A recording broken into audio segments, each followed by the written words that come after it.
Et bonjour et bienvenue. Alan, aujourd'hui, je suis très content parce que je vois plein de choses. Ça change un peu. C'est surtout ça. Regardez, montrez ça. C'est la première fois qu'on a des cadeaux comme ça. Allez, c'est beau ça. C'est du couteau français, ça. Ouais, made in France, t'as rien. Beaujean. Et c'est fait dans le bassin de Thiers. C'est chez moi, ça. Vive l'Auvergne. Après, on va vous montrer si ça marche bien. Parce que le but pour moi, en tant que chef et patron, c'est de pouvoir équiper tous mes chefs de bons couteaux français. Et vous étiez énormément nombreux à nous demander comment choisir un couteau, comment on fait avec un couteau, tout autour du couteau. Et c'est pour ça qu'on est là aujourd'hui. Et parce que Noël approche et que Pierson nous a fait un magnifique cadeau. Tout, on va vous pouvoir faire gagner des couteaux made in France. Et juste, tu sais, parce que moi, les couteaux, moi, j'utilise plus ou moins les mêmes. Après, j'ai mes couteaux asiatiques sur le couteau français. Ça marche pareil. Ça marche pareil, ouais. Ça, qu'est-ce que c'est, ça? C'est un couteau d'office, ça? Couteau d'office. Mais stylé, là. Ouais. Ça, c'est tout ce qui est pour peluche, petite taille. On peut faire tourner des carottes, on peut ciseler un oignon, une échalote avec. C'est un peu le petit couteau passe-partout. C'est le couteau qu'on utilise le plus souvent au début. Je sais pas pourquoi ce nom d'office. Dans un restaurant, l'office, c'était la partie pour les serveurs où ils faisaient leur préparation des couverts, des verres qu'ils faisaient à la vapeur, les couverts au vinaigre, les assiettes au vinaigre, on comptabilisait tout ce qu'il fallait pour préparer la salle de restaurant. Donc c'était le petit couteau qu'on utilisait dans les offices. Avec un couteau d'office de chez vous, si vous arrivez à éplucher une orange parfaitement, on vous offre le couteau. Faites suivre vos vidéos, vos images, taguez. Challenge Orange Office. Ce qui est important pour nous, moi, c'est surtout la tenue, quoi. Ouais. Et c'est ce qui est drôle dans ces couteaux-là, c'est qu'ils sont très modernes. Le poids, l'importance, la stabilité. Ouais. Qu'est-ce qu'il y a d'autre? Une bonne prise en main. Il faut toujours se sentir bien avec son couteau. Vous demandez comment on choisit un couteau. C'est par rapport à l'utilisation qu'on va avoir. C'est pour ça qu'on a différentes gammes de couteaux. Ensuite, c'est le filet de sol. C'est le couteau à poisson. Du fait que la lame soit souple. Le mulet. Donc toi, tu penses pour le mulet, donc on n'utilise pas un couteau à poisson? On peut l'utiliser, mais moi personnellement, où je me sentirais plus à l'aise sur ce genre de poisson, ce sera un couteau de tranche. Comment toi tu le reconnais? Parce qu'il est long, fin, parce qu'il va pouvoir faire des coupes nettes et précises. Il n'y a pas de talon. Surtout sur les couteaux de tranche, non, il n'y a pas de talon. Les couteaux où on va avoir du talon, c'est plus c'est un sandoku. C'est une forme particulière, donc cette forme qui est tirée des couteaux japonais. Chacun a sa technique, chacun ses couteaux. Là, pour le côte de bœuf, tu utilises un couteau. Couteau de chef. Ah, c'est couteau de chef. C'est l'autre sandoku. Sangoku. Et n'a rien à voir avec sangoku. Et sangoku, ça, tu utiliserais Sangoku, pourquoi? moi perso, là, ce serait plus tout ce qui est fruits et légumes. Fruits et légumes, Ouais. ok. L'hygiène dirait qu'il faut un couteau pour chaque préparation, comme les planches à découper qu'on a en cuisine. On a des codes couleurs. Ça, c'est très important. Après, pour des raisons économiques aussi, c'est compliqué d'avoir un couteau pour chaque produit. À chaque fois, il faudrait pour les produits laitiers, les poissons, les viandes et les légumes. Pour les découpes en salle, on Exactement. a toujours ça. Comment on appelle ça? Ça, c'est une fourchette à rôtir. Ok, spécial dédicace aux gens qui se font tatouer ça. C'est des potes. Ceci, c'est des couteaux découpés au laser. Ça, c'était découpé au laser, mais avec un revêtement carbone pour cette gamme-là. Ouais. Et celle-ci, donc c'est des lames découpées au laser. On avait ce couteau-là, donc on n'a pas trop parlé. C'est une lame rigide qui permet de tailler du pain, mais en pâtisserie pour tout ce qui est brioche, ce genre de choses, ça permet d'avoir des belles coupes précises. Parmi les conseils que j'ai dit par rapport au couteau, il y a une chose aussi qui est très importante, faites attention. Je dirais ça plus importante, c'est de jamais passer les couteaux dans une machine à laver, jamais.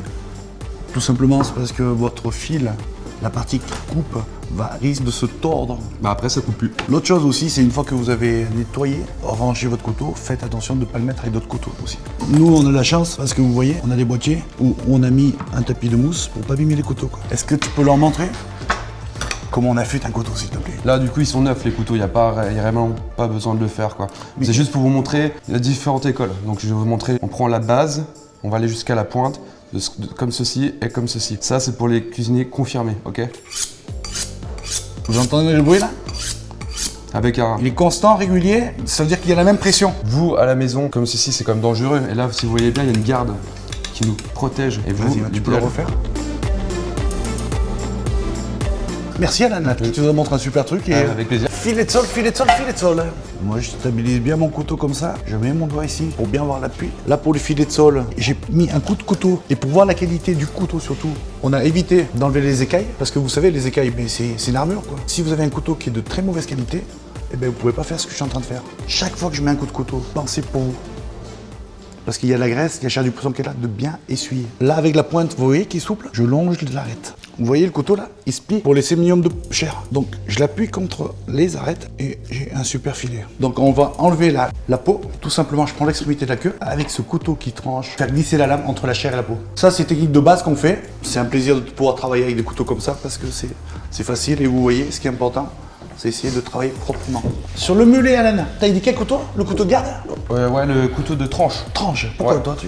Parce que du coup, là, vu que la lame est plutôt rigide, Ouais. elle s'adapte plutôt bien à ce genre de poisson qui est justement dur, maigre, dorade et le mulet.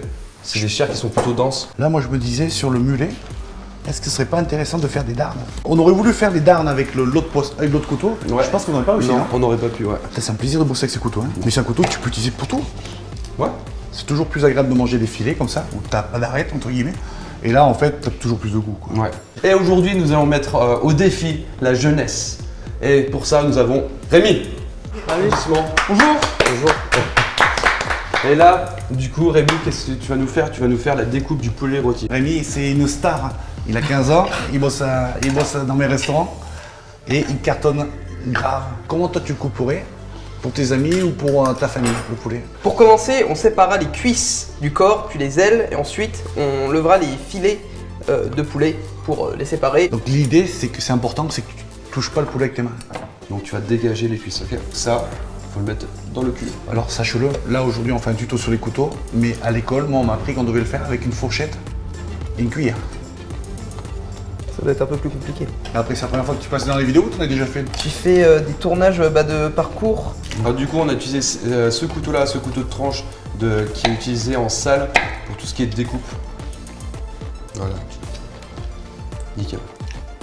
Là, tu continues, tu longes bien cette partie-là, gentiment. Tu vas laisser couler ton couteau jusqu'au bout.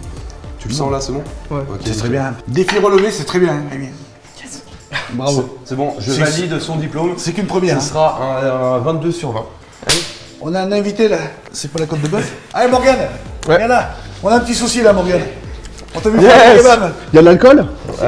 Allez, salut. On a un dilemme là. Mais t'habites ici ou quoi? Presque. C'est Presque, toi qui frère. vis là-haut là? Moi, je suis chaud, hein. Je suis là. Pierre, il m'invite, je suis là. hein. On a un dilemme. On a cette grosse côte de bœuf Ouais. et on a que 5 minutes devant nous pour la cuire. Qu'est-ce qu'on pourrait faire? Comment on peut faire une entrecôte? Est-ce que tu sais ce que c'est une entrecôte? Ouais. Bah, il y a les côtes. Sinon, tu fais ça? Reste calme, non? Non? Ok, tant pis. Non, mais franchement, l'entrecôte, ouais, c'est ce qui est entre les côtes, non? C'est ça? Non, c'est pas ça. Alors, faut que je découpe ça? Ouais, ce qui est important, tu sais, dans la côte de bœuf, t'as la noix qui est vraiment délicieuse. Moi j'adore cette Ouais. partie-là. Après, t'as cette partie extérieure où c'est un peu plus gras. Elle est très persillée, celle-là. hein. Et surtout, le problème, c'est que pour cuire une côte de bœuf comme ça, il faut au moins 1 heure. Je vais trancher une entrecôte Ouais. grâce à ce couteau. Moi, je suis une brêle en cuisine, hein, je J'ai te le dis. l'impression hein. de couper. Du beurre. Ok. Déjà, la qualité de la viande est top. C'est quoi comme viande, ça? Du wagyu. La viande préférée. Je kiffe de ouf le wagyu. C'est Non, vraiment. incroyable. Mais c'est pour nous, là, on va le goûter. On va le goûter. Ah ouais, là, attends, on est en cuisson là. Comment je suis content d'être venu. J'ai super faim, en vrai. Donc, toujours dans une plancha chaude. Donc, je mets de l'huile, la fleur de sel. Faut pas que la viande s'accroche trop. Ok. L'odeur déjà? Et après, toi, comment tu le trancherais?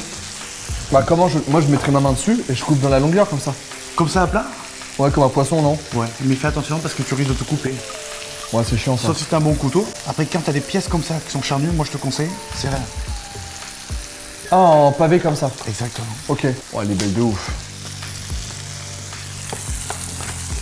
Il faut bien que tu stabilises ton morceau de viande, tu vois. Tu le mets ici.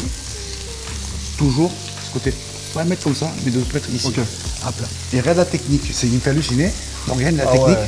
Il longe le couteau, faut pas se trancher là. Faut pas couper, faut que ça tape comme ça. c'est Exactement. ça J'ai envie de taper un croc même comme ça. Tu sais couper un peu à l'âne? Parce que je vois que ça parle beaucoup, mais ça manque un peu de technique. Ouais, J'ai- non, mais moi, c'est mon. Au fil des vidéos, c'est un peu Moi, dégraissé. depuis ce tournage, j'ai été baptisé Maître GoPro. C'est toi, t'es cadreur pour le faire. Voilà. Ça s'appelle ce couteau. Celui-là, c'est le couteau de chef. Vas-y, tranquille. Pardon. Le salaud. Ouais, j'ai pas fait exprès. Il arrive chaque fois, il faut le vendre. Attends, c'est quoi ça? C'est qui là? C'est la tequila? Faut goûter un peu.